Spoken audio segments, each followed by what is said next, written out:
I'm Rudy Luco with Morningstar Canada. Our topic today is mutual fund fees and advisor compensation. And with me here today is Peter Intraligi, President of Invesco Canada, one of the major firms that distributes primarily through independent brokers and dealers.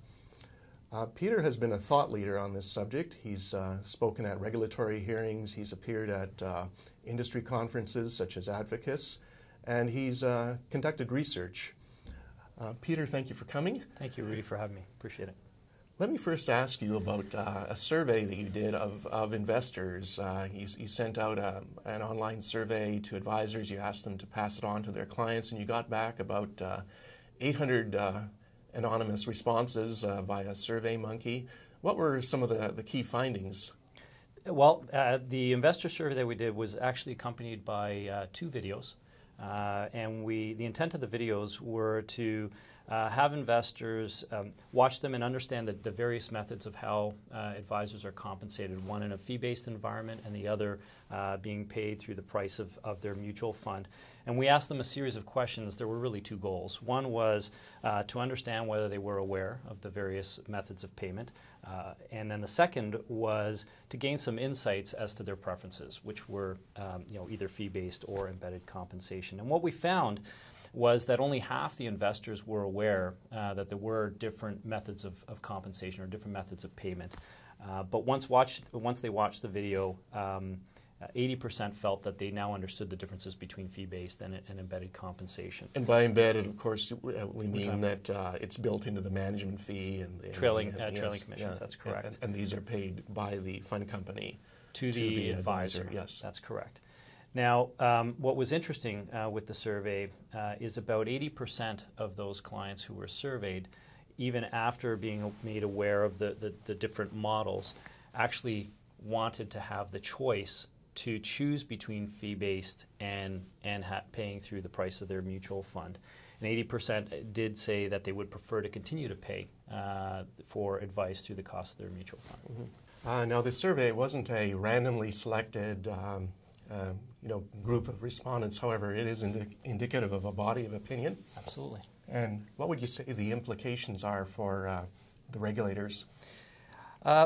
I think the implications really are that this is another data point that they can use in informing their opinions as they think about future legislation. It's just another input into the discussion.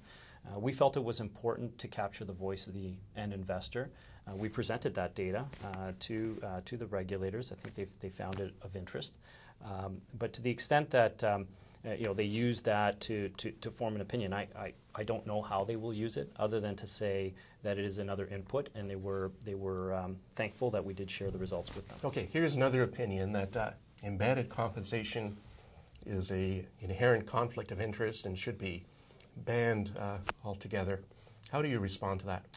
We don't believe that advisors getting paid through the price of a mutual fund is an inherent conflict of interest.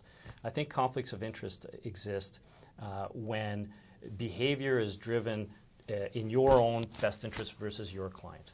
And just getting paid for providing advice is not a conflict of interest. So for us, an advisor who has to make a choice between 2 fund companies and recommending 2 fund companies to their clients, whether it's Invesco or another fund company, is not faced with a conflict because the vast majority of mutual funds pay a standard trailing fee of 1%. And so you often hear the argument that, well, what about enhanced trailers? Does that actually create the conflict of interest? And we actually had done some research leading up to the roundtable discussion you referred to in your opening comments, and looked at industry data, and we found that only 10% of products in the market paid an enhanced trail. And it just so happens, Rudy, that today I did get some research back from a third-party research company, Investor Economics, to look at data related to mutual fund flows in higher trail products. And what they found was over the last 3 years, 2 out of the 3 years, higher trail products have actually been in net outflows. And last year, for 2013, they were in net inflows. But as it turns out, the funds that had the higher trails that did see the inflows also happened to be the better performing products. And we've long said that flows have a high correlation between Morningstar ratings and 3-year fund performance. In fact, Investor Economics went on to say that there is no causality between trails and mutual fund flows.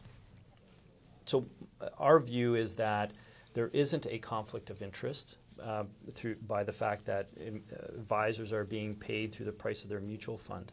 Now, all of that being said, there are potentials for conflict of interest.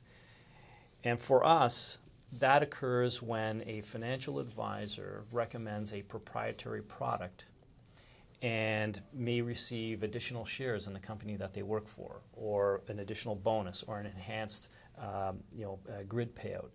Those could introduce a potential conflict of interest if it is not disclosed to the end client. I'd like to turn to a related topic, the Series D shares that you launched in December. These are low trailer funds. They're designed for the discount brokerage channel. Now, you're not the only fund company to have done this. Mackenzie did as well as BlackRock for its startup mutual fund family in Canada. But it is a departure from what is the norm for the advisor-sold fund firms. So explain your reasoning behind introducing Series D. Sure. Well, I think it's important to go back to some of our opening discussions, and we recognize that the industry isn't perfect. And reading the mutual fund fee paper, reading the responses by the consumer advocates and those who had opposing views to us, opened our eyes to issues that needed to be addressed. And I know that you can say this about anything in life. None of us want to pay for something that we're not getting. And clearly in the do-it-yourself channel, so the discount channel, mutual funds were being bought by investors that had the embedded compensation that would pay for advice as part of the mutual fund fee. And clearly that's not fair. So we took a step back and said, and recognized that the points being made by the regulators, by the consumer advocates, were valid. And as a major player in the Canadian market, we felt it was important for us to address this issue. And so we worked with Royal Bank of Canada to introduce a new series. And to be clear, because sometimes there is some confusion, this is not a direct share that we sell to the end consumer. This is still sold through a dealer, because there does seem to be some confusion there from time to time.